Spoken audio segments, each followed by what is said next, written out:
Hindi makakapayag si Hazel na maging masaya na lamang si Manuel at itong si Felma. Lalong-lalo na at wala na sa kanya ang lahat. Kaya naman gagawa pa siya ng paraan.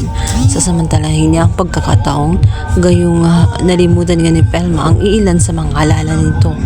At ngayon gagamitin nga niya ang mga natutuo nitong si Jessica na ito nga si Jojo. Ito ay isang therapist. Walang kaalam-alam itong si Felma na may plano itong si Hazel, kaya naman ito ang ginawa niya. Sinasuggest niyang maging isang therapist ni Felma. Walang kamalay-malay itong si Jojo sapagkat nga nilaso ni Hazel ang kanyang isipan. Ang naisip ni Jojo ay pinagmuliputan itong si Hazel, ngunit ang hindi alam ni Jojo, ang kanyang anak na si Jessica ay namatay lang dahil na rin sa kalipitan nitong si Hazel at dahil na rin sa kanyang mga pumayag itong si Jojo, ngunit wala siyang kamalay-malay na ginagamit lamang siya nitong si Hazel.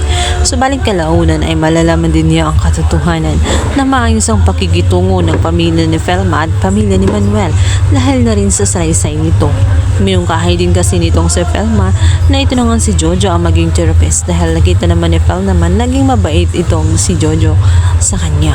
At dito malalaman niya ang katotohanan dahil unti-unting sasabihin ni Manuel kung ano ang punot dulo kung bakit namatay itong si Jessica. At dahil nga sa tulong ni Jojo ay nakauwi ng mag-asawa dahil nga sa naging madali ang kanilang therapist at naging mabuti ang ginawa nga nitong si Jojo kaya mabilis ang kanilang paggaling.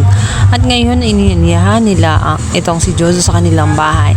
Ikakagulit naman nitong si Colleen matapos ngang makita nga ni Jojo ang larawan nga ni Jessica kung saan nakilala nga niya at laking pagtataka niya kung paano nakilala ang kanilang bunsong kapatid na si Jessica.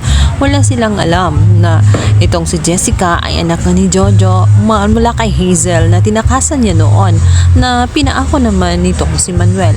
Ito ang mga bagay na hindi nasabi ni Jessica na gustong sabihin ni Jessica sa mga panaginip. Subalit dahil humahad lang si Alice at si Hazel, ngayon ay ang pagkakataon na nga ang lumapit at ang katotohanan ay unti-unti nang mabubuklat dahil nga sa paglapit ng kanilang mga mundo.